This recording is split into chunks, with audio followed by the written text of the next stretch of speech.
नमस्कार दोस्तों, स्वागत है आप सभी का एक बार फिर से न्यू सृजन एकेडमी के यूट्यूब प्लेटफॉर्म पर। जैसा कि आपको मालूम हुआ कि हम लोग जो आर ओ का जो क्वेश्चन प्रैक्टिस सीरीज है इसको लेके चल रहे हैं। तो इसी क्रम में आज हम लोग को देखना है उससे आगे की कहानी। पेन क्यों नहीं आ रहा है ये? ठीक ठीक।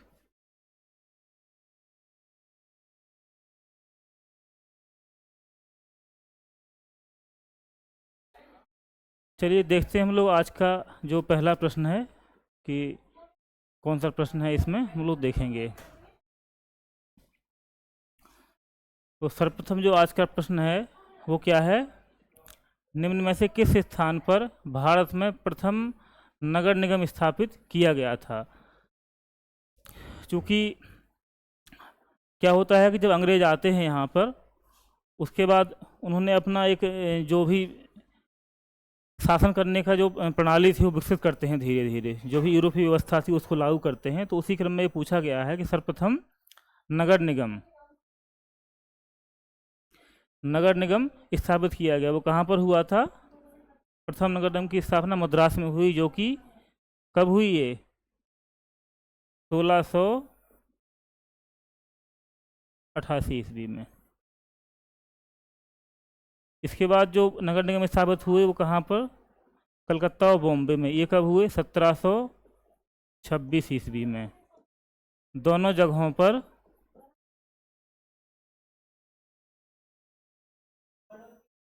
एक साथ ही हुआ, ठीक है ना। तो हमारा आंसर क्या हो जाएगा? जो पहला प्रश्न है उसका मद्रास हमारा आंसर है, जो कि कब हुआ? 1688 ईस्वी में सर्वप्रथम प्रथम नगर निगम जो भारत का था वो मद्रास में। नेक्स्ट क्वेश्चन है हमारा, भारत में ईस्ट इंडिया कंपनी की सफलता का राज था। भारत में राष्ट्रीय भावना की कमी, कंपनी की सेना को पश्चिमी प्रशिक्षण मिला था तथा उनके पास आधुनिक हथियार थे। भारतीय सैनिकों में राष्ट्रीय भावना का अभाव था, जिसके फलस्वरूप कोई जो उन्हें अच्छा वेतन दे अपनी सेवा देने में। और लास्ट इसका था जो उपर्युक्त में से सभी, जो कि ऑप्शन दिख नहीं रहा है इसमें, डी हम लिख दे रहे हैं यहाँ पर। जो लास्ट डी ऑप्शन है, उपर्युक्त सभी। जैसा कि मालूम है कि भारत में जब जिस समय अंग्रेजों का आगमन होता है उस समय क्या था कि जो मुगल काल है लगभग अपने पतन की ओर था। और 1761 में जो पानीपत का तृतीय युद्ध होता है उससे निश्चित हो गया था कि कम से कम जो मराठा शक्ति है वो तो इस भारत पर शासन करने में सक्षम नहीं है, ठीक है ना। तो और इसके अलावा इसमें है कि भारत में राष्ट्रीय भावना की कमी ये तो स्वाभाविक रूप से थी ही, कि जब हम लोग देखेंगे 1857 का क्रांति हो, चाहे जो प्लासी और बक्सर की युद्ध हो। प्लासी का युद्ध में तो क्या था, एक जो है कूटनीति की जो क्लाइव था जो है उसने छल के साथ ही जीता था। वो जो भी बंगाल के नवाब था उस समय का, उसके जो बहुत ही करीबी लोग थे, चाहे वो मीर जाफर सेना नायक हो और भी राय दीवान, राय दुर्लभ, जगत सेठ, इस तरह के जो है। तो अगर इन लोगों में राष्ट्रीय भावना रही होती उस समय तात्कालिक रूप से अपने राज्य के प्रति या भारत के प्रति, तो वो इस सारा काम ना करते। जो है अपने निजी लाभ के लिए ये लोग कुछ भी करते थे। राष्ट्रीय भावना इनमें बहुत पीछे थी इसमें। तो ये भी सही है, हमारा राष्ट्रीय सेना को पश्चिमी प्रशिक्षण प्राप्त था, जो कि कंपनी के जो सैनिक आते थे बहुत ही प्रशिक्षित थे वो, और आधुनिक हथियार उनके पास जो है थे, जो कि भारत में इन चीज़ों का अभाव सर्वथा था। तो ये भी हमारा सही है, भारतीय सैनिकों में राष्ट्रीय भावना का अभाव था, जिसके फलस्वरूप कोई जो उन्हें अच्छा वेतन दे। हम लोग डिस्कस कर चुके हैं कि जो ज़्यादा पैसा देगा उसी की तरफ इनका जो है झुकाव होता था। तो आंसर हमारे उपर्युक्त सभी डी इसमें से हो जाएगा, जो कि इसमें कट चुका है, नीचे स्लाइड में नहीं आया है। नेक्स्ट क्वेश्चन देखते हैं क्या है हमारा। निम्नलिखित ब्रिटिश कंपनियों में से किसे भारत में व्यापार करने का पहला अधिकार प्राप्त हुआ था? सारी जो दी गई हैं सारी ब्रिटिश कंपनियां हैं, चाहे वो लिवेंट कंपनी हो, ईस्ट इंडिया कंपनी। इसको ईस्ट इंडिया कंपनी नाम दिया गया जो है 1813 1613 के अधिनियम में। इससे पहले कंपनी का इसका कुछ और नाम था जो कि काफ़ी बड़ा नाम था उसमें। The English company trading to East Indies और स्टेट कंपनी, ये सारी जो है ब्रिटेन की कंपनी है, लेकिन सर्वप्रथम जिसे दिया गया वो थी लीवेंट कंपनी। लीवेंट कंपनी को सर्वप्रथम बनाया गया 1581 ईस्वी में, और 1595 ईस्वी में इसको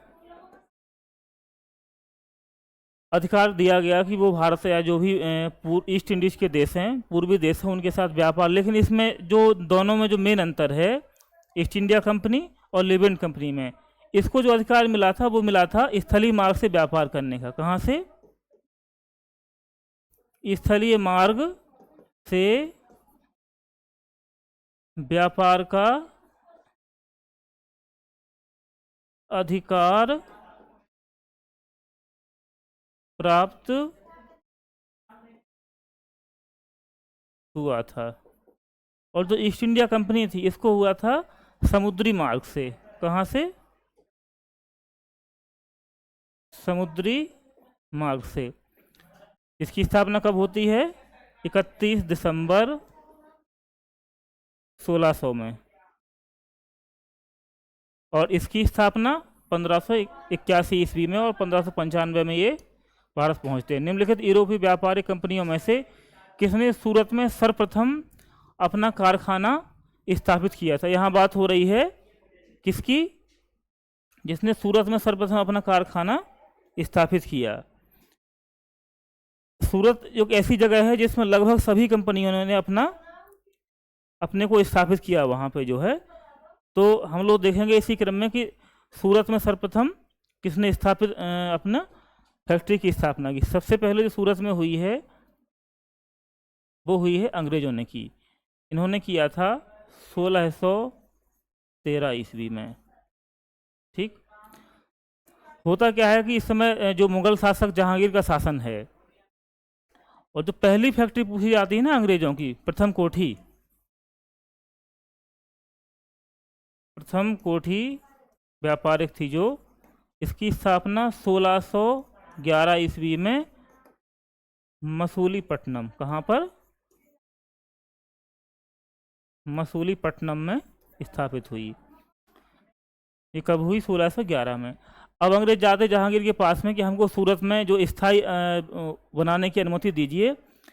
लेकिन होता क्या है कि जो जहांगीर है, जो वहाँ के स्थानीय व्यापारी थे सूरत के, और यहाँ पे इस समय पुर्तगालियों का कब्जा था, मतलब पुर्तगाली अच्छी स्थिति में थे। तो जहांगीर क्या करता है, इनको मना कर देता है अंग्रेजों को कि हम ऐसा नहीं करेंगे।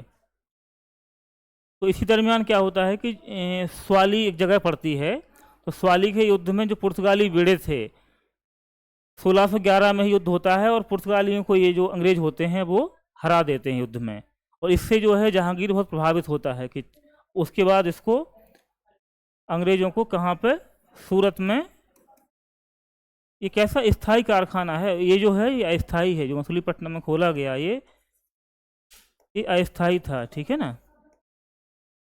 तो ये प्रथम स्थायी कारखाना है। ये कैसा है? ये पहला स्थायी कारखाना कौन सा है? सूरत में 1613 में जो कि खोला गया, ठीक है ना। डचों ने किया था 1616 ईस्वी में, ये भी सूरत में ही किया इन्होंने।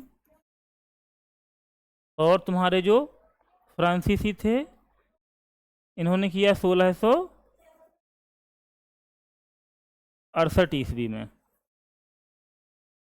1664 में कंपनी बनती है फ्रांसीसी, और 1667 ईस्वी में फ्रांसिस कैरो के नेतृत्व में एक जो फ्रांसीसी दल है वो जो भारत की ओर रवाना होता है। और ये 1667 ईस्वी में आते हैं, और अगले ही वर्ष फ्रांसीसी 1668 में सूरत में अपना कारखाना स्थापित करते हैं, ठीक है ना। तो हमारा आंसर क्या है इसमें? अंग्रेज सर्वप्रथम की बात पूछा है, तो 1613 सबसे पहले आएगा, उसके बाद डच हैं, उसके बाद फिर हमारे ये जो है फ्रांसीसियों का नंबर आता है। निम्नलिखित में से किस वर्ष प्रयागराज उत्तर प्रदेश के किले पर अंग्रेजों का अधिकार स्थापित हुआ?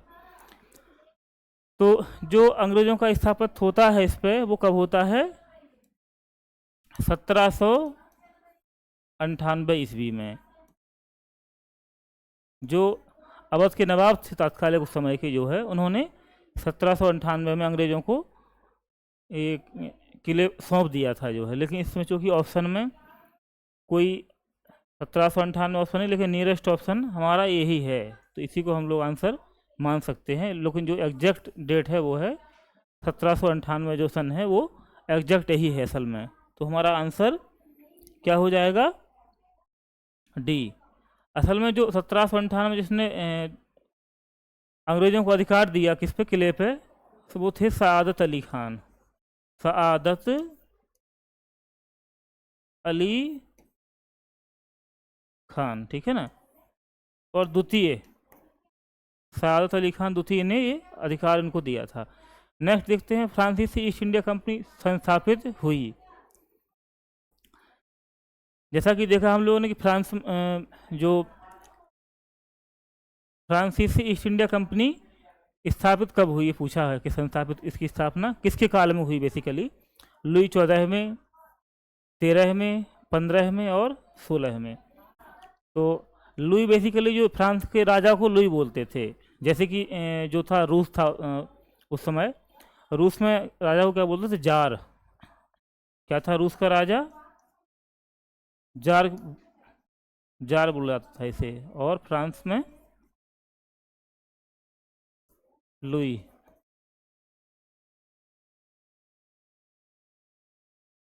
क्रम चलता था इनका, पहला, दूसरा, चौथा, इसी तरह से। क्योंकि इसमें स्थापना हुई कब हुई? तो लुई 14वें के काल में। इनके एक मंत्री थे, इनका नाम था कॉलवर्ट। कॉलवर्ट के द्वारा ही 1664 ईस्वी में फ्रांसीसी ईस्ट इंडिया कंपनी की स्थापना होती है। तो जो फ्रांसीसी ईस्ट इंडिया कंपनी है वो कैसी हो जाएगी? वो कंपनी वो हो जाएगी सरकारी कंपनी है। कैसी? क्योंकि राजा अर्थात सरकार के द्वारा इसकी स्थापना की जा रही है। और हम लोग देखेंगे कि जब आगे का जो समय होगा ना, यही चीज़ इनके लिए बहुत ही कष्टदायी बन जाएगी। क्योंकि जो निर्णय लेने हैं वो यहाँ भारत में मान लो फ्रांसीसी बैठे हुए हैं, लेकिन जो निर्णय लेगा वो कौन लेगा? वो बैठा वहाँ पे फ्रांस में बैठा राजा। तो निर्णय प्रक्रिया धीमी होगी और नियंत्रण, वित्त की आवश्यकता, पैसे की आवश्यकता, कोई डिसीजन ले लें तात्कालिक रणनीतिक रूप से, तो इसमें जो ब्रिटिश ईस्ट इंडिया कंपनी है उससे लोग पीछे हो जाते हैं। यही वजह इनकी हार का कारण सब बन जाता है लास्ट में, कि इन कंपनी का सरकारी होना ही लास्ट में इनके हार का कारण बनता है भारत में, ठीक है ना। तो अगले देखते हैं, फ्रांसीसी दक्कन में शक्ति आंदोलन स्थापित करने में असफल रहे। ये पूछ रहा है कि जो फ्रांसीसी साउथ का रीजन था जो हमारा, उसमें अपनी शक्ति को स्थापित करने में असफल रहे, आखिर क्या वजह थी उसके पीछे? डुप्ले सक्षम सेनापति नहीं था, तो ये ऑप्शन गलत है। डुप्ले बहुत ही सक्षम था और उसने ही एक प्रकार से देखा जाए कि जो फ्रांसीसी कंपनी को इस भारत में स्थापित करने में अपना अहम रोल निभाया। अंग्रेजों की फौज शक्तिशाली थी, बिल्कुल सही बात है ये। भारतीय लोग फ्रांसीसियों को पसंद नहीं करते थे, इससे कोई लेना देना नहीं है, भारतीय पसंद करें ना करें।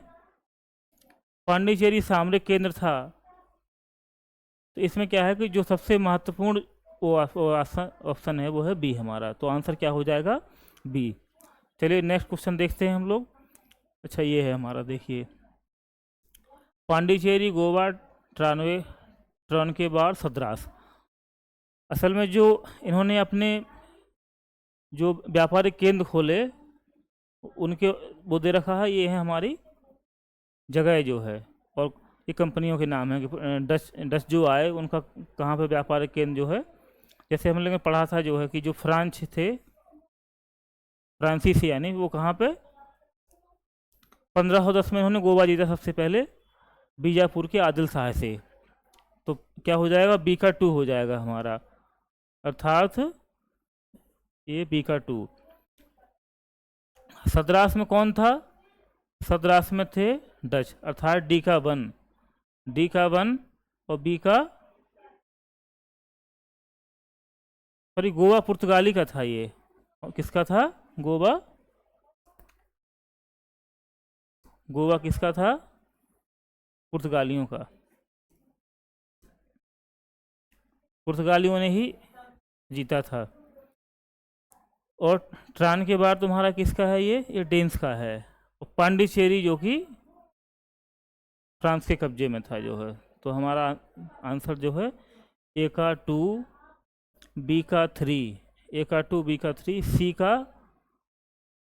का 4 और आंसर हो जाएगा हमारा इस तरह से ए, जो कि करेक्ट है।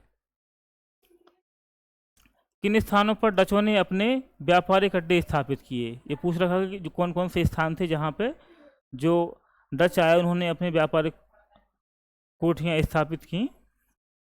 देखो, नागपट्टनम, चिनसुरा, मछलीपट्टनम, ये तो तीनों बहुत ही महत्वपूर्ण हैं, जानकारी आप लोगों को होनी चाहिए।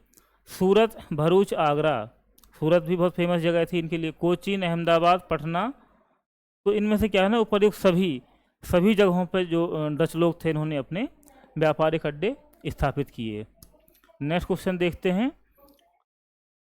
जो कि बहुत ही महत्वपूर्ण क्वेश्चन है। जो अगला क्वेश्चन है ये पूछ रहा कि सूची बनकर सूची 2 से सुमेल कीजिए और सूचियों के नीचे दिए गए कूट का प्रयोग करते हुए सही उत्तर का चयन कीजिए।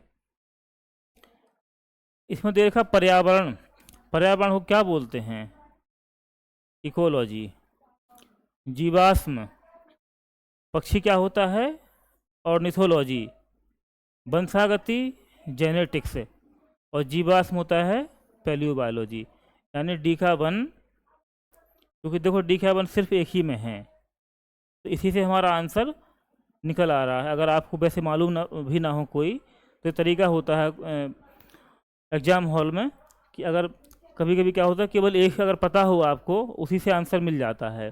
तो जीवाश्म क्या होता है? पैलियोबायोलॉजी, इसमें जीवाश्म का अध्ययन करते हैं। पर्यावरण में, इकोलॉजी में क्या करते हैं? पर्यावरण का अध्ययन। ऑर्निथोलॉजी होती है वो पक्षियों के बारे में अध्ययन करने का वो जो है शाखा है, ये अध्ययन की विशेष।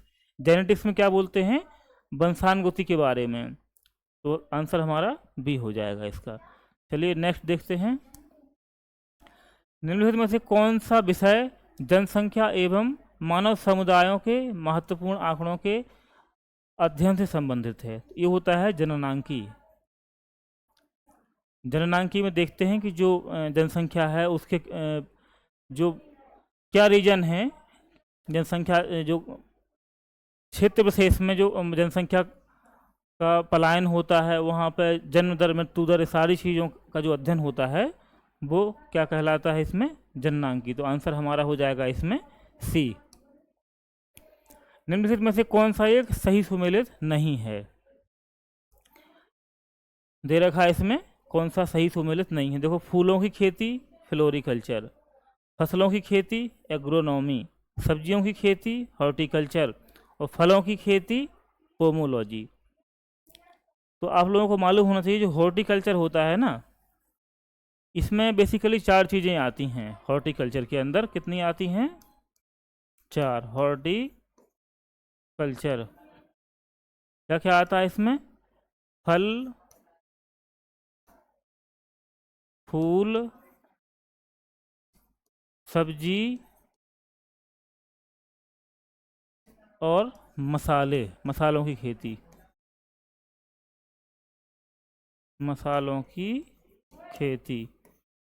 इनके जो सम्मिलित जो होता है ना, इसको हम एक शब्द दिया गया है हॉर्टिकल्चर। अर्थात अगर कोई बोले कि हॉर्टिकल्चर की खेती में करता हूँ, तो कौन कौन सी खेती हो रही है उसमें? फल भी है, फूल भी है, सब्जी भी है और मसाले भी हैं। तो क्या पूछ रहा है इसमें? सही सुमेलित नहीं है। देखिए, गलत पूछा है इसमें, कौन सा गलत है? अर्थात हमारा सी हो जाएगा। ठीक है ना? जो हॉर्टिकल्चर होता है ना, वो सबका सम्मिलित होता है जो है इसमें। तो बाकी 3 सही हैं। ये जब सिंगल पे आते हैं तो फूलों की खेती को फ्लोरिकल्चर बोलते हैं, फसलों की खेती को एग्रोनॉमी, और जो है फलों की खेती को क्या बोलते हैं? फलों की खेती को बोलते हैं पोमोलॉजी। अर्थात ए, बी और डी क्या है हमारे? सही हैं। सब्जियों की खेती को क्या बोलते हैं? सब्जियों की खेती को बोलते हैं ओलरी कल्चर। ओलरी कल्चर। तो आंसर हमारा क्या है इसमें? सी। चलिए नेक्स्ट देखते हैं।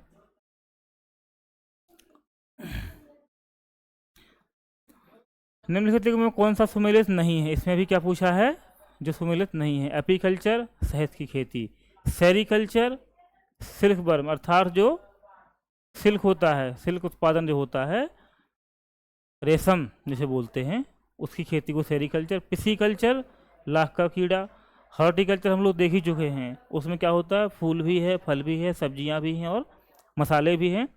तो वैसे ये गलत नहीं होगा क्योंकि उसकी एक शाखा है मतलब फूल भी इसमें आता है सामान्य, लेकिन जो एकदम से हटके है ना वो है पिसीकल्चर। लाख का कीड़ा नहीं होता ये क्या है? गलत है। पिसीकल्चर का होता है मछली पालन। क्या होता है? सॉरी, मछली पालन से संबंधित है ये, ठीक है ना। तो हमारा आंसर हो जाएगा इसमें सी। नेक्स्ट देखते हैं विटीकल्चर। विटीकल्चर के द्वारा निम्नलिखित में से कौन सा एक उत्पादन होता है? तो विटीकल्चर क्या होता है? बेसिकली विटीकल्चर जो है वो है अंगूर का उत्पादन। क्या है? अंगूर। अंगूर उत्पादन को बोलते हैं विटीकल्चर। और शहद उत्पादन एपीकल्चर। क्या होता है ये? एपीकल्चर। केंचुए को क्या बोलते हैं? सिल्क को क्या बोलते हैं? सेरीकल्चर। सेरीकल्चर सिल्क उत्पादन। केंचुए को बोलते हैं बर्मी कल्चर। बर्मी कल्चर। अंगूर जो कि इसमें दे रखा है क्या है? विटीकल्चर। ये प्रश्न बहुत ज़्यादा पूछे जाते हैं, इनको याद जो है, एक आध प्रश्न तो आपको मिल ही जाएगा। पीसीएस चाहे आरओ या आरओ है, एक दो प्रश्न इसमें से पूछता ही है हर बार का एग्जाम। देखिएगा पेपर उठा के, जो ही पुराने पेपर हुए हैं, तो इनको अच्छे से तैयार करना हम लोगों को। वृद्धावस्था एवं काल प्रभावन के विषय में ज्ञान प्राप्त करने की विधि को क्या कहते हैं? जो वृद्धावस्था का काल होता है उसमें जो मांसपेशियां होता क्या है कि मनुष्य की मांसपेशियां शिथिल होना शुरू हो जाती हैं। तो उसी के बारे में कि ऐसा आखिर क्यों होता है, उसके बारे में जो अध्ययन किया जाता है उसको क्या बोलते हैं? जेरेंटोलॉजी। अर्थात जीर्ण शीर्ण अवस्था जो होती है वृद्धावस्था के समय में, तो उसी का जो होता है वो क्या होता है? जेरेंटोलॉजी। ऑन्कोलॉजी क्या होता है? ऑन्कोलॉजी होता है कैंसर। कैंसर में खासकर ट्यूमर, कैंसर से संबंधित अध्ययन होता है, ठीक है ना। कैंसर से संबंधित अध्ययन किस में आता है?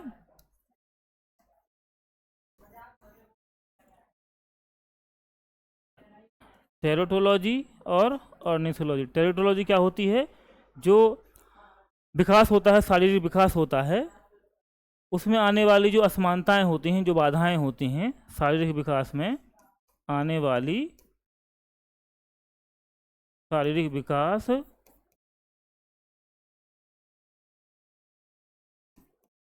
में आने वाली असमानताओं का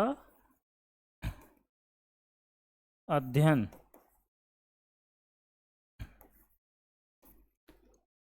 ये किसमें होता है? टेरोटोलॉजी। ऑर्निथोलॉजी क्या होती है? इसमें होता है पक्षियों के बारे में अध्ययन जो है, या पक्षियों का अध्ययन जो वो किसमें किया जाता है? ऑर्निथोलॉजी में। किसका? पक्षियों का अध्ययन। नेक्स्ट क्वेश्चन देखते हैं। अस्थियों का अध्ययन विज्ञान की किस शाखा के अंतर्गत किया जाता है? तो ऑस्टियोलॉजी। सेरोलॉजी रुधिर सीरम।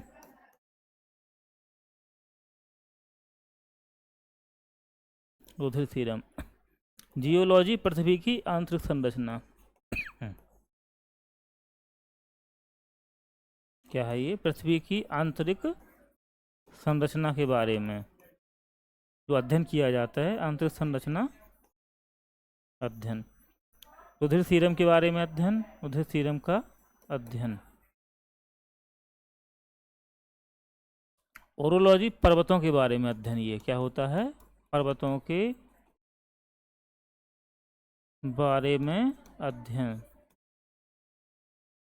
और जो दे रखा है इसमें अस्थियों का अध्ययन, वो किस में होता है, ऑस्ट्रोलॉजी। आंसर हमारा ये हो जाएगा। नेक्स्ट क्वेश्चन देखते हैं, कौन सी गैस प्राचीन आदिम वायुमंडल से अनुपस्थित थी। ये पूछ रहा कि जब पृथ्वी का वायुमंडल निर्माण क्रम में कौन सी ऐसी गैस थी जो उसमें नहीं थी। मीथेन, अमोनिया, ऑक्सीजन और कार्बन डाइऑक्साइड। जो कौन सी गैस अनुपस्थित थी वो थी ऑक्सीजन। ठीक है ना, देखेंगे हम लोग कैसे। अभी नेक्स्ट क्वेश्चन इसमें आएगा, उसी में इसका आंसर छुपा हुआ है। पृथ्वी पर सबसे पुराना जीव कौन है, वो है हमारा नीलहर शैवाल। होता क्या है कि महाविस्फोट की घटना के बाद में सर्वप्रथम जिस शैवाल की उत्पत्ति हुई, या कहें कि जो प्लांट उत्पन्न हुआ, वो कौन था, नीलहर शैवाल था। ये पृथ्वी पर प्रथम जो है विकसित होने वाला पादप है। और इसने अपना भोजन निर्माण क्रम में, क्योंकि ये कहाँ थे, जल में थे, ये जल और प्रकाश का उपयोग करके इन्होंने क्या किया, ऑक्सीजन का निर्माण किया। अर्थात इसके बाद ही जो है ऑक्सीजन पृथ्वी पर उत्पन्न होती है। पहला प्रश्न था हमारा, ऑक्सीजन कैसे अनुपस्थित शुरुआत में क्यों था, इसका आंसर भी आपको मिल गया हो। क्योंकि नीलहर शैवाल जब आया, उसने अपना भोजन बनाया, तो भोजन में CO2 लिया और O2 को क्या है, रिलीज किया, ऑक्सीजन को ब्रह्मांड में छोड़ता चला गया। तो इन दोनों का आंसर आपको क्लियर हो जाना चाहिए। नेक्स्ट चलते हैं, क्या है, देखिए, प्रथम कर्नाटक युद्ध, तृतीय कर्नाटक युद्ध, द्वितीय कर्नाटक युद्ध और प्रथम मैसूर युद्ध। ये दे रखा है इन्होंने। जो युद्ध हुए हैं, बेसिकली जो साउथ में, दक्षिण में जाएंगे हम लोग, तो फ्रांस और अंग्रेज़ों के बीच में जो 3 युद्ध हुए हैं बेसिकली, जिन्हें क्या है, कर्नाटक युद्धों के नाम से जाना जाता है। प्रथम कर्नाटक युद्ध कब हुआ, ये 1767 से 69 ईस्वी में। ठीक, इसकी समाप्ति कब होती है, एक्सलासापिल, जो कि ये है, देखो हमारा द्वितीय कर्नाटक युद्ध होता है हमारा, वो कब होता है, द्वितीय कर्नाटक युद्ध बेसिकली क्या था, ये अनिर्णायक युद्ध था। कहाँ है इसमें, हाँ ये है अनिर्णायक युद्ध। द्वितीय कर्नाटक युद्ध अनिर्णायक था। अनिर्णायक क्यों था, क्योंकि जो शांति संधि होती है पांडिचेरी की संधि के बाद, ये जो है इसके लिए कौन सी संधि हुई है, पांडिचेरी की।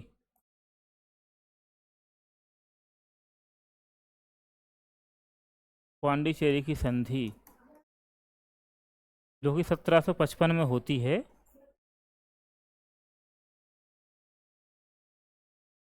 1755। अच्छा, ये जो युद्ध हुआ है ना, ये गलती, मिस्टेक, 57 से लेकर 59, एक मिनट,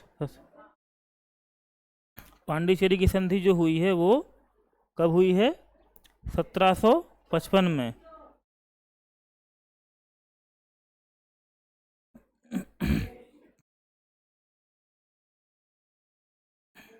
1746 से लेकर 48 के बीच में हुआ है। सॉरी, मिस्टेक हो गया ये,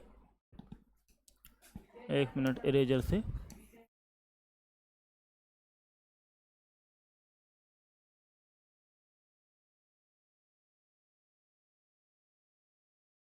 चलिए हम लोग देखते हैं इसमें, प्रथम कर्नाटक युद्ध जो है कब हुआ है। प्रथम कर्नाटक युद्ध कब हुआ हमारा, 49 से 54। कब हुआ, 49 से, 1749 से 54 ईस्वी में। द्वितीय कब हुआ, 1756 से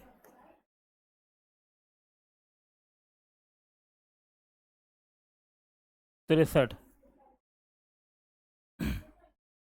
और तृतीय जो होता है वो कब होता है, 17 68 से लेकर जो है तृतीय कर्नाटक युद्ध हुआ है 1756 से 1763 में हुआ है ये तृतीय। एक मिनट, हाइलाइटर इरेजर।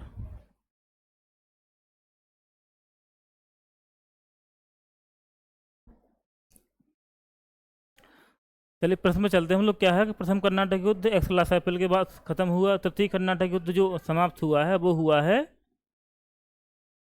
पेरिस की संधि के साथ में। और द्वितीय कर्नाटक युद्ध जो रहे वो हमारा अनिर्णायक रहा। ठीक है, तो ये हमारे मिलान हो गए। प्रथम मैसूर युद्ध, इसमें क्या हुआ था, ब्रिटिश की हार हुई थी। असल में जो प्रथम मैसूर युद्ध है ना वो हुआ था, जो कंफ्यूज हो गया देखो, 1767 से 69 के बीच में, 69 ईस्वी में, ना कि प्रथम हुआ था ये कर्नाटक युद्ध है, मैसूर युद्ध हुआ था। इसमें क्या होता है, जो हैदर अली था उसने अंग्रेज़ों को कड़ी टक्कर दी और इनको हराया जो है। तो आंसर हमारा क्या हो जाएगा, ए का 4। ए का 4 किस में है, ये आपका आंसर एक ही से देखो निकल के आ रहा है।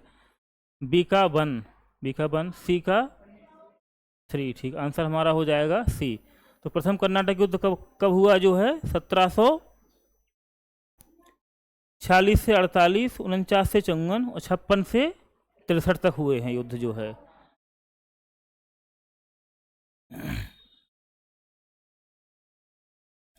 1746 से 48, 49 से 54 और 1756 से 1763, ये हमारा फर्स्ट कर्नाटक है। ये हो गया हमारा सेकंड, और ये हो गया हमारा थर्ड कर्नाटक। पहला, दूसरा और ये तीसरा। 1746 से 48 के बीच में प्रथम कर्नाटक युद्ध होता है, 49 से 54 द्वितीय और 56 से 63 के बीच में तृतीय युद्ध। जो इस युद्ध की समाप्ति होती है वो होती है एक्सलासाबिल के साथ में। जो द्वितीय कर्नाटक युद्ध इसकी जो समाप्ति होती है 49 से 54 जो चला उसकी होती है पांडिचेरी के युद्ध, पांडिचेरी की संधि के साथ युद्ध समाप्त होता है। और जो लास्ट युद्ध हमारा है कौन सा, कर्नाटक का तृतीय युद्ध, इसके लिए कौन सी संधि होती है, पेरिस की संधि ये। तो इस आंसर का क्या हो जाएगा, इसका सी। नेक्स्ट देखते हैं हम लोग, निम्नलिखित में से कौन एक सही सुमेलित नहीं है। कर्नाटक का प्रथम युद्ध बिल्कुल सही, अभी आप लोग देखे पिछले 46 से 48। द्वितीय युद्ध कौन सा था इसमें, ये देखो गड़बड़ है हमारा, कब था ये द्वितीय वाला, 49 से 54 रहा है। ठीक है ना, कब रहा है, 49 से 54, यही गड़बड़ है। 1749 से 54 यानी कि 49 to 54। कर्नाटक का तृतीय युद्ध 1758 से 63। बेसिकली माना क्या गया है कि जो युद्ध यूरोप में स्टार्ट होता है वो तो हो जाता है 1756 में ही शुरू, 1756 में ही शुरू हो जाता है, इसी को सप्तवर्षीय युद्ध बोलते हैं। लेकिन जो भारत में इसकी शुरुआत होती है बेसिकली वो 58 से शुरू मानी गई है। तो ये भारत के संदर्भ में ही पूछ लिया, इसलिए ये भी हमारा सही है। और इससे पूछ रहा कौन सा सम्मिलित नहीं है, तो ये हमारा आंसर बी हो जाएगा। और पानीपत का तृतीय युद्ध कब हुआ, ये 1761 में हुआ। किन किन के बीच में हुआ था ये, मराठा, एक तरफ कौन था, मराठा, और दूसरी तरफ अहमद शाह अब्दाली, अफगानी था जो कि अहमद शाह अब्दाली, इनके बीच में हुआ। ठीक, तो आंसर हमारा हो जाएगा 20 का बी। नेक्स्ट क्वेश्चन देखते हैं, एक्सलासापिल 1748 की संधि के संदर्भ में कथनों में से किसके बाद हुई ये एक्सलासापिल की संधि, प्रथम कर्नाटक युद्ध के बाद में। ठीक, प्रथम कर्नाटक बिल्कुल सही है, ये प्रथम कर्नाटक युद्ध की समाप्ति एकदम सही। अंग्रेजों को मद्रास पुनः प्राप्त हुआ, इस संधि की जो शर्तें थीं उसके बारे में पूछ रखा कि जो अंग्रेज और फ्रांसीसियों के बीच में एक्सला की संधि होती है, इसमें अंग्रेजों को मद्रास पुनः वापस दिया जाता है, जो कि ये भी हमारा फैक्ट जो है सही है। तो आंसर क्या हो जाएगा इसमें? दोनों, अर्थात आंसर सी, 1 और 2 दोनों। बांडीवास के युद्ध 1760 में, ये भी कर्नाटक के तृतीय युद्ध से ही जुड़ा हुआ है। कौन किससे? कर्नाटक का जो थर्ड युद्ध था, यानी कि थर्ड और आखिरी, जो कब 7 वर्ष चला, यानी कि 1756 से 1763 के बीच में ये चलता रहा। इसी युद्ध के बीच में जो 1760 में एक युद्ध होता है बांडीवास नामक जगह पर, उसमें जो फ्रांसीसी थे वो बुरी तरह हार जाते हैं इसमें, और यहीं से उनकी भारत में एक शक्ति बनने की जो प्रोसेस थी उसमें विराम लग जाता है। तो हमारा आंसर क्या हो जाएगा इसमें? बांडीवास के युद्ध में किसने हराया था? ब्रिटिश ने फ्रेंच को हराया था, जो कि 1760 में लड़ा गया युद्ध है। और वो किसके अंदर आता है? ये कर्नाटक के जो 3 युद्ध हुए हैं ना, उसमें तृतीय युद्ध के अंदर ही इसका जो है, क्योंकि 1756 से 63 है, ये हुआ है 60 में, इसलिए। और ब्रिटिश ने डच को हराया, इसमें भी एक युद्ध का जिक्र आता है, हम लोग देखेंगे वो कौन सा है, 1759 का, अर्थात 759 ईस्वी में बेदरा का युद्ध हुआ था। ये कौन सा था? बेदरा का युद्ध। बेदरा के युद्ध में क्या हुआ? ब्रिटिश ने डचों को हराया। डचों की ये खासियत है कि इन्होंने क्या किया कि जो भारत का सूती वस्त्र था ना, उसका इन्होंने व्यापक प्रचार प्रसार किया। सूती वस्त्रों का मुख्य व्यापार किसने किया? वो डचों ने किया जो है। वैसे तो मसालों के लिए फेमस थे जितने भी और जो कंपनियां आई, जो यूरोपीय लोग थे, लेकिन उनमें से डच जो है, डचों ने क्या किया? सूती वस्त्र,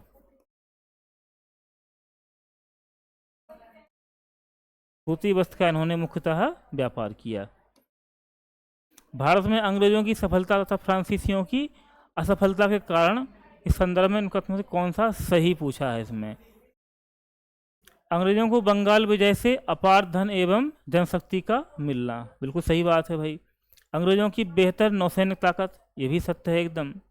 तो क्या हो जाएगा इसमें?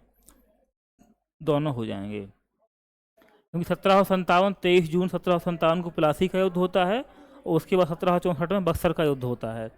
इसमें जब बक्सर का युद्ध या प्लासी के युद्ध में क्या होता है कि अंग्रेजों को बहुत सारा धन प्राप्त होता है, और वहाँ पर राजनीतिक शक्ति के रूप में ये बंगाल में स्थापित हो जाते हैं। तो जो बंगाल से धन की प्राप्ति होती है, इन्होंने क्या किया कि उस धन का प्रयोग जो अन्य भूभाग थे भारत के, उनको जीतने में उसका प्रयोग किया। तो क्या हुआ? ये अंग्रेजों की सफलता में बहुत महत्वपूर्ण रोल निभाया इन्होंने। यही पूछा भी इन्होंने, फ्रांसीसियों की असफलता के कारण, और यही चीज़ फ्रांसीसियों के साथ ऐसी चीज़ नहीं थी जो है। और फ्रांसीसी के साथ एक समस्या और थी कि अगर धन की आवश्यकता है तो उन्हें किससे सहमति लेनी पड़ती थी? पहले फ्रांस में राजा से जो है, क्योंकि सरकारी कंपनी थी ये। तो इसलिए हमारा आंसर इसमें सी हो जाएगा, दोनों ऑप्शन सही हैं।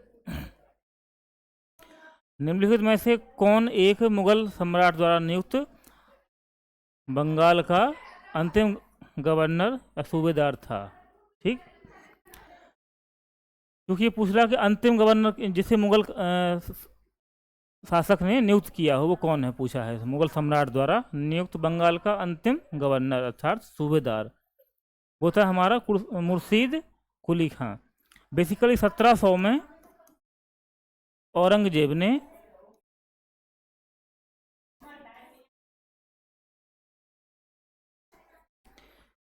इसको क्या किया था? दीवान नियुक्त किया बंगाल का। क्या? दीवान नियुक्त किया।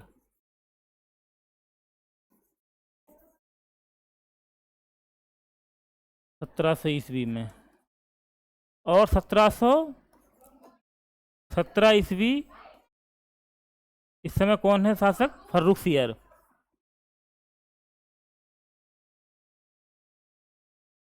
फर्रुखसियर द्वारा इसे बंगाल का गवर्नर जो है बंगाल का गवर्नर नियुक्त किया गया इसे। तो यहाँ पे बात गवर्नर की हो रही है, तो किसके द्वारा हुआ इसे? फर्रुख सियर द्वारा इसे नियुक्त किया गया। क्योंकि दीवान और गवर्नर सूबेदार ये बहुत ही महत्वपूर्ण पद हुआ करते थे जो भी बंगाल के शासन में। तो असल में यहाँ पे इसकी बात कर रहा है ये। कब तक शासन किया इसने यहाँ पे? 1717 से लेकर 1727 तक। 1727 ईस्वी तक इसने शासन किया यहाँ पे, ठीक। 1727 से 1739 तक। इसके बाद इसका जो है दामाद जो था, इसका नाम था सुजाउद्दीन। ये इसने कब शासन किया? 1727 से 1739 ईस्वी तक इसने शासन किया। 3940 का जो काल रहा है वो सरफराज ने शासन किया है यहाँ पे। 3940 ईस्वी सरफराज। और सरफराज को गिरिया का युद्ध में, गिरिया नामक जगह पर गिरिया के युद्ध में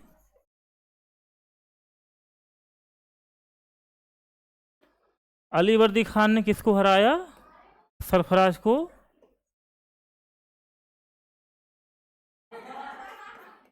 सरफराज को हराया इसने। और स्वयं अलीवर्दी खान यहाँ पे बंगाल की गद्दी पर बैठ जाता है, जिसने 1740 से 1756 तक, 1740-1756 ईस्वी तक शासन किया।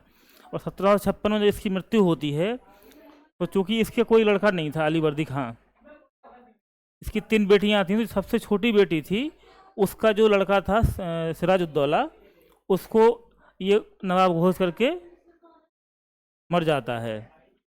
तो जो और अन्य इसकी बेटियां थीं उन्होंने बगावत कर देती हैं। उसी के षड्यंत्र होता आगे चल के, और वो प्लासी के युद्ध में जो है परिणत होता है। हम लोग देखेंगे आगे नेक्स्ट जो है। तो ये पूरा बंगाल का हमने जो आपको समझाया कैसे कैसे हुआ। 1700 में औरंगजेब ने सर्वप्रथम दीवान नियुक्त किया। किसको? मुर्शिद कुली खां को। दीवान से क्या बनता है ये? वहाँ गवर्नर बनता है। किसके द्वारा? फर्रुख सियर ने बनाया इसको। तो यही 1717 में। और उसके बाद क्या होता है? सुजाउद्दीन का शासन आया है, जो कि 2739 तक रहा। 3940 में सरफराज का। उसके बाद लास्ट जो है अलीवर्दी खां। अलीवर्दी खां के लगभग 1 साल का शासन और आएगा। इसका जो बेटी का लड़का था, जिसका नाम है सिराजुद्दौला। और ये पूरा बंगाल का जो है, सिराजुद्दौला लॉर्ड क्लाइव द्वारा परास्त हुआ। कहाँ पर हुआ? प्लासी के युद्ध में, जो कब लड़ा गया?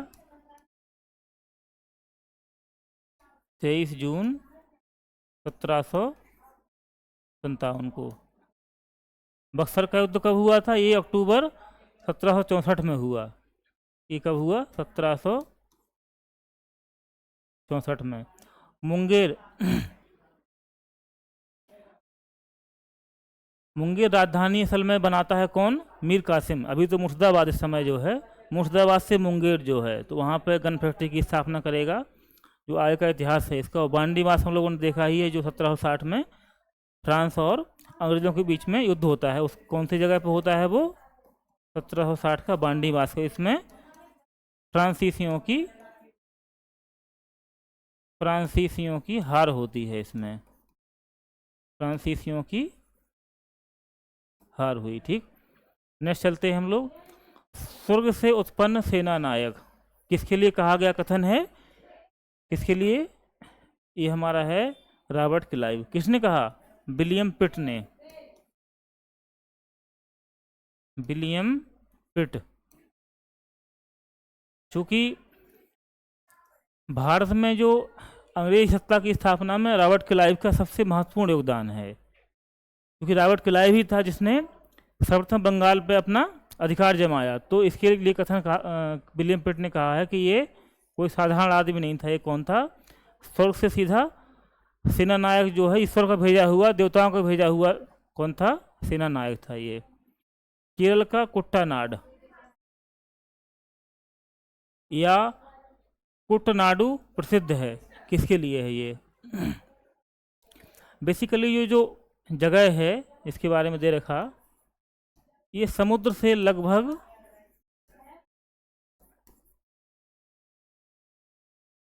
1.5 से 3 मीटर नीचे है। किससे नीचे है? समुद्र तल से। जो समुद्र का तल है, सतह है, उससे 1.5 से 3 मीटर नीचे इस गहराई में स्थित ये जगह है, जो कि बहुत प्रसिद्ध है। किसके लिए? धान की खेती के लिए। इसको क्या बोलते हैं? धान का कटोरा। अन्य नाम क्या है इसका? धान का कटोरा। तो ये बहुत ही अनोखी और एक यूनिक जो है कृषि प्रणाली डेवलप की गई है केरल में। तो क्या है ये? भारत का न्यूनतम ऊंचाई वाला क्षेत्र है, मतलब सबसे कम ऊंचाई कहें जिसे, क्योंकि समुद्र सतह से नापी जाती है ना ऊंचाई। तो चूंकि ये तो नीचे ही है समुद्र से, तो ये सब आंसर क्या हो जाएगा हमारा? इसमें बी हो जाएगा। कुट्टानाड किसके लिए फेमस है? सबसे न्यूनतम ऊंचाई का वाला स्थान है ये। कौन सी चट्टान प्रणाली भारत में नवीनतम है? बिंद, कुडप्पा, धारवाड़ और गोंडवाना। इसमें हमारा लास्ट होगा गोंडवाना। गोंडवाना किसके लिए प्रसिद्ध है? कोयले के लिए। भारत में जो कोयला पाया जाता है लगभग उसका 98% कोयला इन्हीं चट्टानों में पाया जाता है। किसमें? गोंडवाना क्रम की चट्टानें हैं उसी में पाया जाता है। चूँकि ये क्वेश्चन पूछता है कि किस क्रम में इसका जो है चट्टान प्रणाली, इसका किस क्रम में विकास हुआ है। सबसे जो पुरानी चट्टानें हैं वो कौन सी हैं हम लोग देखते हैं यहाँ पे, वो है आर्कियन। आर्कियन। उसके बाद फिर किसका नंबर आता है आर्कियन के बाद? धारवाड़। उसके बाद धारवाड़ के बाद कुडप्पा। कुडप्पा। उसके बाद फिर कौन सी हैं? बिंद। बिंद। उसके बाद गोंडवाना। गोंडवाना। उसके बाद दक्कन ट्रैप। लास्ट कौन सा हमारा? दक्कन ट्रैप। ये क्रम है इनका। बेसिकली सबसे पुरानी धारवाड़, सॉरी आर्कियन, धारवाड़, कुडप्पा, बिंद, गोंडवाना और दक्कन ट्रैप। क्योंकि वैसे लास्ट है तो दक्कन ट्रैप, लेकिन जो हमारा प्रश्न है इसमें क्या दे रखा, तो इसमें क्या हो जाएगा? गोंडवाना। क्योंकि दिए गए ऑप्शनों में सबसे बाद वाला यही आके निकल के आ रहा है, जो है इसी क्रम में विकास हो रहा है। तो ये सबसे नवीनतम दक्कन ट्रैप। दक्कन ट्रैप जो कि नहीं है ऑप्शन में, तो हमारा हो जाएगा गोंडवाना। और सबसे प्राचीन कौन हो जाएगा दिए हुए ऑप्शन में? इसमें धारवाड़ है जो ऑप्शन है इस हिसाब से देखा जाए तो। अगर इस क्वेश्चन को बदल दें हम लोग कि चट्टान प्रणाली में सबसे प्राचीन है, तो कौन सी हो जाएगी वो? धारवाड़। क्योंकि आर्कियन के बाद धारवाड़ दूसरे नंबर पे है। तो हमारा इसमें आंसर क्या है? डी हो जाएगा। चलिए, निम्न वक्तव्यों पर विचार कीजिए तथा सही उत्तर का चयन नीचे दिए कूट से कीजिए। हिमालय से निकलने वाली सभी नदियां सतत वाहिनी हैं। बिल्कुल सही बात है। ये सतत वाहिनी क्यों है? क्योंकि जो यहाँ से निकलने वाली नदियाँ हैं ज़्यादातर वो किससे? हिमनदों से निकली हुई हैं। हिमानियों से निर्मित नदियाँ हैं, उन्हीं से इनका उद्गम होता है। तो जब बरसात नहीं होती है यानी गर्मी के मौसम में भारत में, तो जो धूप पड़ती है गर्मी की वजह से वो पिघलता है, तो और मतलब कंटिन्यू पानी उसमें बहता रहता है। तो इसलिए सतत वाहिनी है। इस पर हमको गौर करना है। सतत अर्थात जिसमें हमेशा पानी बहता रहे, उनकी जो है धार जो है चलती रहे हमेशा। और क्योंकि जो दक्षिण पश्चिम मानसून होता है ना, मानसून से प्राप्त करता है हिमालय अपनी वर्षा का। तो ये भी सही है, दोनों सही हैं, लेकिन क्या है इसमें आपस में कोई कनेक्ट नहीं है, अर्थात ये दोनों एक दूसरे की व्याख्या नहीं करते हैं। कथन दोनों सही हैं तो क्या हो जाएगा? ये दोनों सही हैं तथा व्याख्या बिल्कुल नहीं है। आंसर बी, ए तथा आर दोनों सही हैं और आर ए की व्याख्या नहीं कर रहा है। नेक्स्ट चलते हैं। उत्तर भारत में उप हिमालय क्षेत्र के सहारे फैले समतल मैदान को कहा जाता है? क्या कहा जाता है? तराई। जो हिमालय जो है, हिमालय का सबसे जो है शिवालिक श्रेणी है हिमालय की, हिमालय का उप हिमालय क्षेत्र की बात कर रहा है, अर्थात से शिवालिक की बात कर रहा है। उसके जो जस्ट नीचे कौन सा होता है, तराई क्षेत्र है हमारा। उसके बाद होता है बांगर, बांगर जो कि पुराना जलोढ़ होता है। कौन सा, पुराना जलोढ़। उसके बाद होता है खादर, खादर होता है नवीन जलोढ़, जो जिसमें जो है बाद में निर्मित हुए हैं। ये पहले हो जाएगा, ये बाद में तराई। बेसिकली ये दून है ना, ये दून जो होता है, ये जो जम्मू हिमालय है हमारा, उसमें घाटियों को दर्शाता है। जैसे पठानकोट दून, देहरादून, जम्मू दून, ये सारे क्या हैं, घाटियों के उदाहरण हैं। ये क्या है, पर्वत की घाटियों को ये दर्शाते हैं। तो हम लोगों ने देखा इसका आंसर क्या हो जाएगा, तराई। आंसर ये है सही। चलो नेक्स्ट चलते हैं। कुमाऊं हिमालय निम्न में से किन नदियों के बीच स्थित है। एक बात कर रहा है कुमाऊं हिमालय, कुमाऊं हिमालय जो कि उत्तराखंड में बेसिकली स्थित है। तो क्या हो जाएगा, सतलज और काली के बीच में। जो हिमालय जो है हमारा, बेसिक नदियों के आधार पे इसको 4 पार्ट्स में बांटा गया है, सिंधु से सतलज। पहला हमारा कौन सा है, सिंधु और सतलज। इसको बोलते हैं हम लोग पंजाब हिमालय। क्या बोलते हैं, पंजाब हिमालय। दूसरा हमारा जो पार्ट्स है वो क्या है, सतलज। सतलज से कौन सी, काली नदी, इसमें देखो दे रखी है काली। इसको बोलते हैं हम लोग कुमाऊं।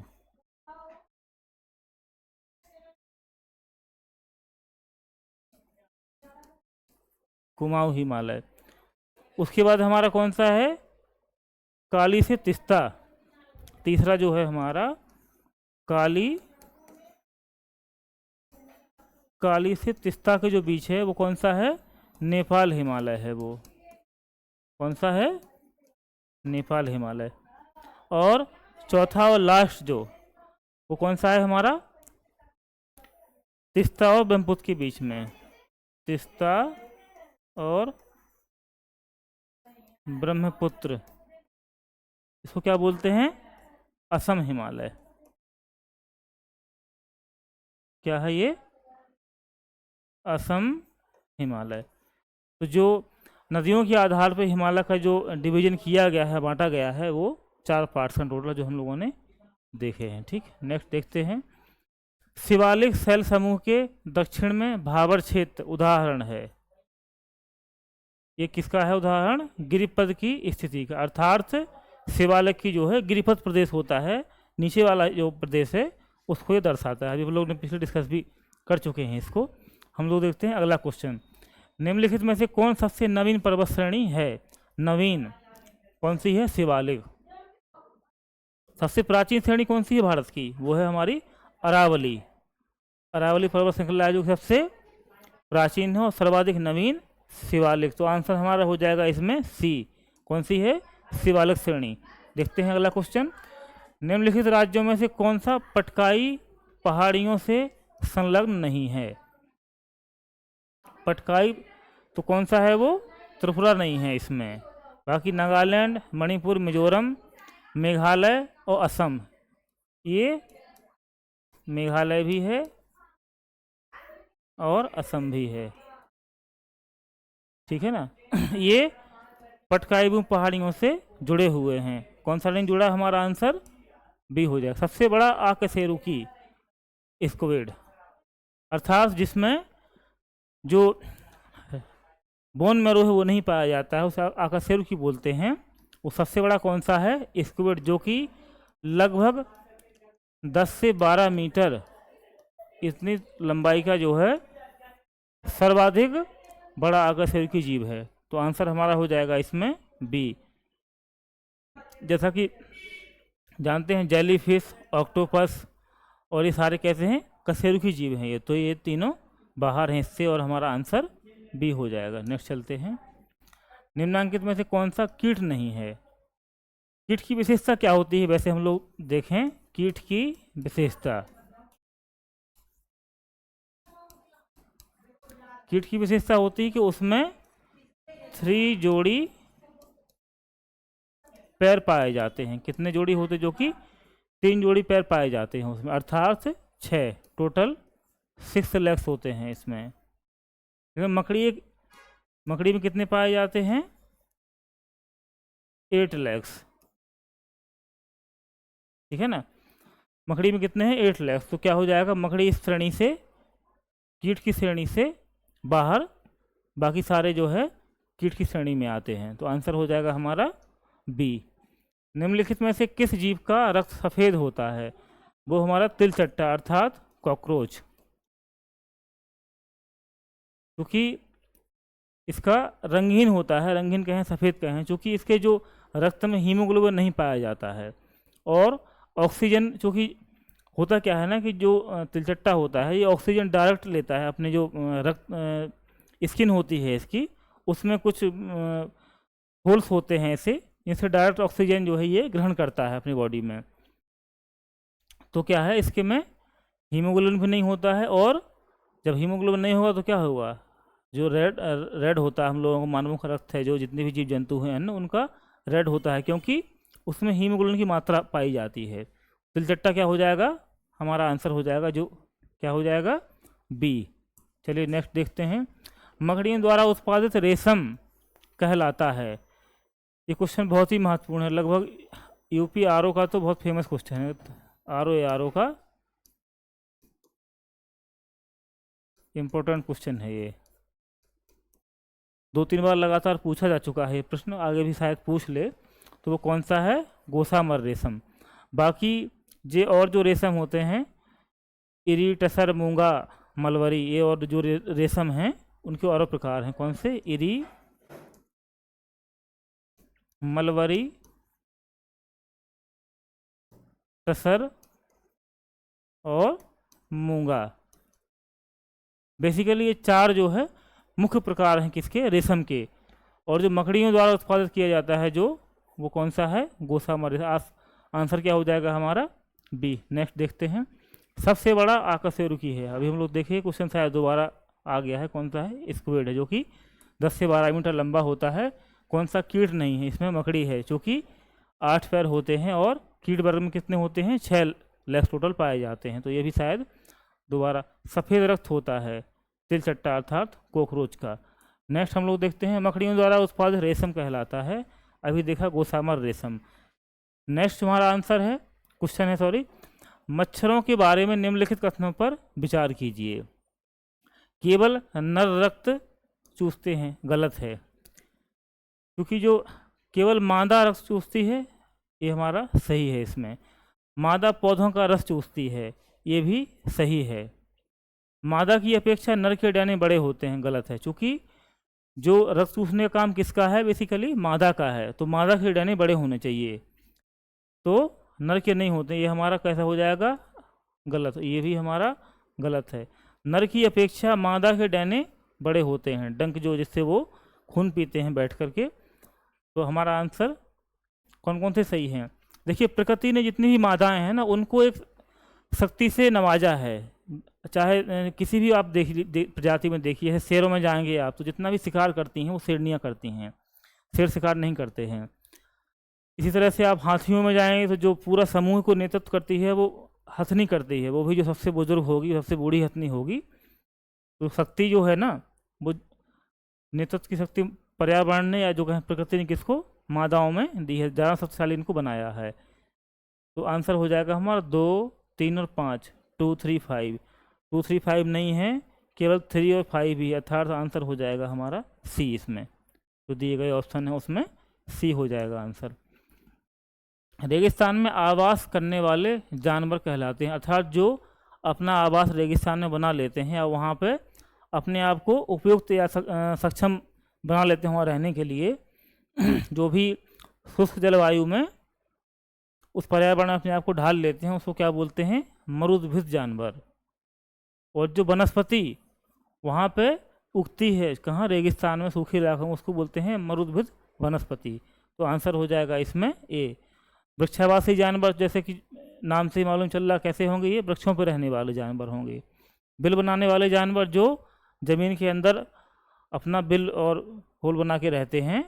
स्थलीय जानवर आप लोग देखते ही हैं, गाय भैंस के साथ जो भी बाहर घूम रहे हैं, शेर चीते सारे कौन से हो जाएंगे, ये स्थलीय जानवर हो जाएंगे। नेक्स्ट क्वेश्चन हम लोग को देखना है, निम्नलिखित में से कौन सा जानवर बिना पानी पिए सबसे लंबी अवधि तक रह सकता है। अर्थात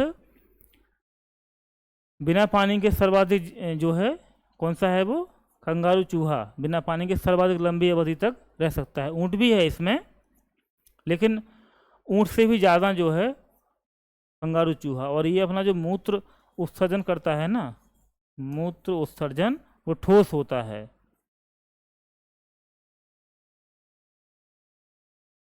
ठोस। इसकी जो किडनी है उसकी फंक्शन इस प्रकार से है, एकमात्र जो है कौन है, वो कंगारू चूहा, कि ये जो मूत्र उत्सर्जन करता है तो वो ठोस होता है, ठीक है ना। बाकी इनमें से ऊँट भी है जो कि काफ़ी लंबे समय तक बिना पानी के रह सकता है, लेकिन यहाँ पूछ रहा है इसमें सबसे लंबी अवधि, यहाँ पे सबसे ज़्यादा लगा दी है, अर्थात हाईएस्ट जो टाइम पीरियड है उसको बिना पानी के कौन है, वो कंगारू चूहा। आंसर हो जाएगा हमारा डी। नेक्स्ट चलते हैं, सांप के जहरीले विषदंत होते हैं। असल में वो जंभिका दंत के ही रूप होते हैं। किसका? जंभिका दंत का रूप होता है कौन? सांप। जो सांप के जो विषदंत होते हैं। नेक्स्ट आंसर हम लोग देखेंगे अपना, निम्नलिखित में से कौन से सही रूप में सुमेलित नहीं है। ईस्ट किण्वन जो कि एकदम सही है। कैसीन दुग्ध प्रोटीन, ये भी एकदम सही है। एलोवेरा आवृत बीजी, एलोवेरा आवृत बीजी ये भी सही है। और लास्ट हमारा है घटपर्णी, घटपर्णी परजीवी आवृत बीजी, ये हमारा क्या दे रखा है, सुमेलित नहीं है, ये गलत है, सुमेलित नहीं है, यही जो है आंसर हमारा हो जाएगा। अर्थात क्योंकि होता क्या, घटपर्णी जो पौधा होता है ये बेसिकली जो दलदली भूमि होती है, जो नदियों के किनारे वाले क्षेत्र होते हैं, वहाँ ये आपको देखने को मिलेगा। ऐसी मिट्टी में उत्पन्न होते हैं जहाँ नाइट्रोजन का अभाव होता है, नाइट्रोजन की कमी होती है। तो ये करते क्या हैं कि जो एक विशेष रसायन रिलीज करते हैं, और जो सुराही होती है ना, जो सुराही के आकार के ये होते हैं, कि उसमें जीव आएगा, वो आकर्षित करते हैं उस अपनी खुशबू से, वो बैठेगा और उसको ये खा जाते हैं। उसका जो ढक्कन होता है एक प्रकार से पत्ते का ही होता है, जो वो बंद हो जाता है, और उसी में ये उनको पचाने की क्षमता इसमें होती है। किसमें? घटपर्णी में। तो आंसर हमारा हो जाएगा डी। तो 47 जो क्वेश्चन है उसका आंसर क्या है? डी। चलिए, तो आज का जो सेशन था हमारा वो यहीं तक था, और उम्मीद है कि आप लोगों को पसंद आएगा। अच्छा जो भी है कमेंट में बताइएगा, और मिलते हैं अगले सेशन में नेक्स्ट अगले क्वेश्चनों के साथ में। धन्यवाद।